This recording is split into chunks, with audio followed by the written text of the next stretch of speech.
চলে না, অনলাইন দিল্লি থেকে করছে। এরপরে দায়িত্ব আপনাদের ভোটার লিস্ট, এটা বুথের কর্মীদের করতে হবে। জেলা সভাপতিরা ইমিডিয়েট দায়িত্ব নিয়ে বুথের কর্মীদের নামান, ভোটার লিস্ট ক্লিন করতে হবে, ভোটার লিস্ট ক্লিন করতে হবে। তা নাহলে ইলেকশন যাওয়ার কোনো প্রয়োজন থাকবে না।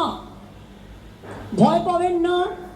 যেখানে যেখানে অনলাইনে সব করেছে, একটা এজেন্সিকে দিয়ে করানো হয়েছে। আমি যতদূর খবর জোগাড় করতে পেরেছি, সম্ভবত অ্যাসোসিয়েশন অফ বিলিয়ন মাইন্ডস বলে একটা কোম্পানি আছে, কোম্পানি ইন্ডিয়া 360 সাবসিডিয়ারি নামে। এখানে ওদের অনেক লোক পাঠিয়েছে, এজেন্সি খুলেছে। তারা কি করেছে জানেন?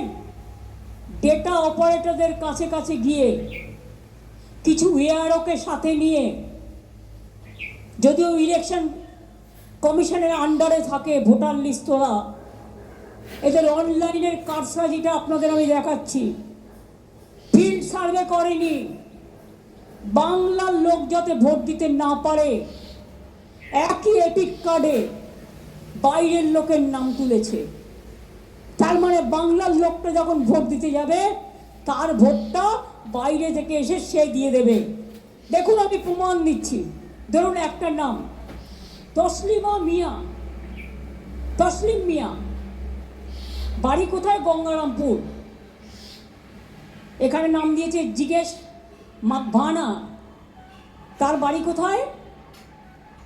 তার বাড়ি হচ্ছে গুজরাট আহমেদাবাদ। বুঝেছেন? একই এপিক কার্ডে কোথাও হরিয়ানা, কোথাও গুজরাট।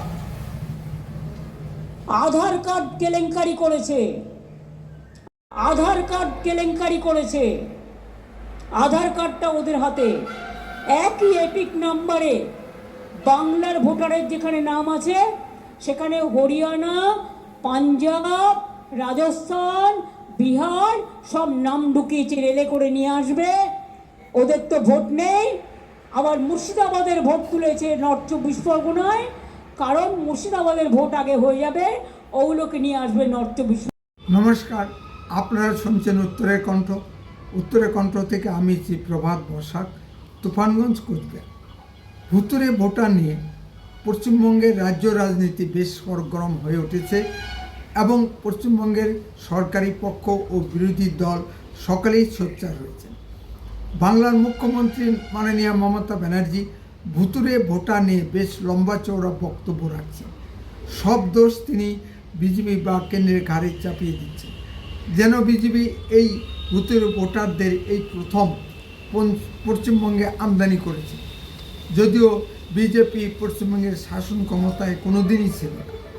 মনে হয় মিস্টার মোদি প্লেনে করে দিল্লি থেকে ভুয়ো ভোটারদের পশ্চিমবঙ্গে পাঠিয়ে দিয়েছেন, কারণ তিনি মনে করেন মাননীয় মমতা ব্যানার্জি ভোটার লিস্ট, আধার কার্ড ও প্যান কার্ড গুলিয়ে ফেলে যা তা বক্তব্য রাখছেন।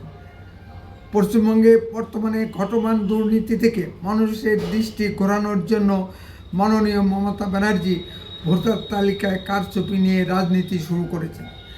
মাননীয় মমতা ব্যানার্জির কথাবার্তাগুলি যেন ঠাকুর ঘরেকে আমি তো কলা খাই নাই জাতীয় হয়ে যাচ্ছে না। তিনি ভোটার তালিকা নিয়ে কারচুপি করছেন, আবার তিনি ভোটার তালিকা নিয়ে কথা বলে যাচ্ছেন। বিষয়টি সবিরোধী এবং মজাদার। কথা বলতে ট্যাক্স লাগে না বা প্রমাণ লাগে না, তাই অবিরাম মিথ্যা কথা বা অর্ধসত্য কথা বলে যাচ্ছে। আধার কার্ড ও প্যান কার্ড কেন্দ্রীয় বিষয়, কিন্তু এপিক কার্ড বা ভোটার কার্ড রাজ্যের বিষয় বা রাজ্য দেখাশোনা করে। কি কংগ্রেস আমল বা কি সিপিএম রাজত্বে এই ভুয়ো ভোটারযুক্ত ভোটার তালিকা দিয়েই নির্বাচন হয়েছে। ত্রুটিমুক্ত ভোটার তালিকা কখনো দেখা যায়নি। ওই আমলগুলোতে ব্যাপকভাবে বাংলাদেশি মুসলিম অনুপ্রবেশকারীদের নাম ভোটার তালিকায় ঢুকিয়ে দেওয়া হয়েছে। মাননীয় মমতা ব্যানার্জি বাংলাদেশি মুসলিম অনুপ্রবেশকারী ভোটারদের বিষয়ে কিছু বলছেন না, শুধু বলছেন আসাম থেকে, বিহার থেকে বা দিল্লি থেকে বহু ভোটারদের নাম নাকি পশ্চিমবঙ্গে ভোটার তালিকায় ঢুকে গেছে।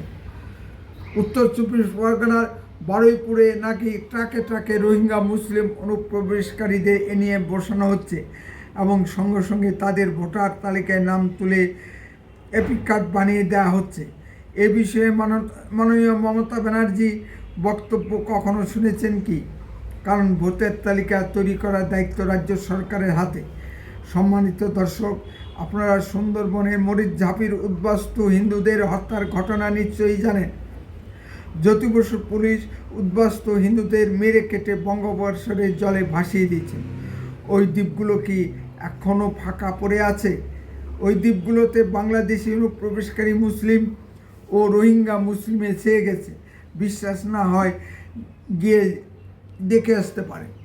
অনেক মুসলিমের বাংলাদেশ ও ভারত উভয় দেশে ভোটার লিস্টে নাম আছে। একটু খুঁজলেই এ ধরনের কোটি কোটি মুসলিম মানুষের নাম পাওয়া যাবে। তারা ভারতে এসে পঞ্চায়েত প্রধান, এমএলএ, এমনকি এমপি পর্যন্ত হয়ে যাচ্ছেন। মালদা এবং নদিয়ায় যে দুজন প্রধানের নাম উঠে এসেছে তাদের নাম হলো লাভলি খাতুন ও শেফালি খাতুন। তারা নিশ্চয়ই বিজেপি দলের নয়, তৃণমূলের। এখন প্রশ্ন হলো, কারা এই ভুতুরে ভোটারদের আশ্রয় প্রশ্রয় দিয়ে লালন পালন করছে? সম্মানিত দর্শক, নিশ্চয়ই বিজেপি নয়, তবে কারা এর সঙ্গে যুক্ত তা বুঝতে নিশ্চয়ই অসুবিধা হচ্ছে না। পশ্চিমবঙ্গের সরকারি অফিসগুলিতে ঘুষ খাওয়া লোক বসে আছে, যারা টাকার বিনিময়ে সঙ্গে সঙ্গে ভোটার তালিকায় নাম তুলে দেন এবং এপিক কার্ড বানিয়ে দেন। এই বাংলাদেশি মুসলিম অনুপ্রবেশকারী ভোটাররা একটি বিশেষ দলের ব্যবস্থাপনায় ভোটের দিন দুয়েক আগে আন্তর্জাতিক সীমান্ত অতিক্রম করে ভারতে ঢুকে ভোট দিয়ে পুনরায় বাংলাদেশে ফিরে যায়।